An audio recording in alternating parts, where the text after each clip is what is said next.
Emergency room doctor Eugene Vortsman remembers the onset of the pandemic all too well. The thing I usually say about that March, April, May time period was we're not used to seeing it everywhere. We were used to seeing a very sick person and then, maybe a kidney stone with some bad pain. But here, this was everywhere you looked. There was no other disease process than COVID. There was no one else in the ICU but COVID. There was no one else coming in through the front door but COVID. And, the truth is, and I said this all the time, it was wartime with no end in sight.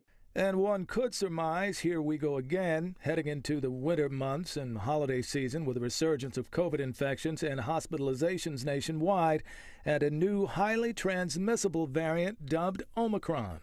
We're seeing a surge ahead of the holidays. The 7-day average for new cases has tripled in the last month, and all boroughs remain in high transmission. Dr. Vortsman says thankfully what we are seeing now is not that bad. Positivity rate is important, but what most important is, what the outcomes are and what it leads to, in families. And so far, what we know about Omicron is that it's not as clinically severe, and this is a different beast, and this is a natural mutation of a virus that we are prepared for. The state of New York reported a huge surge in new positive tests. More than 21,000 in one day, the highest total since January 14th. That winter surge is in full force, and I believe it's going to get even stronger and more virulent, and we are in for a rough ride this winter season. On Thursday, New Jersey saw its highest one-day total of confirmed positive tests since January 13th.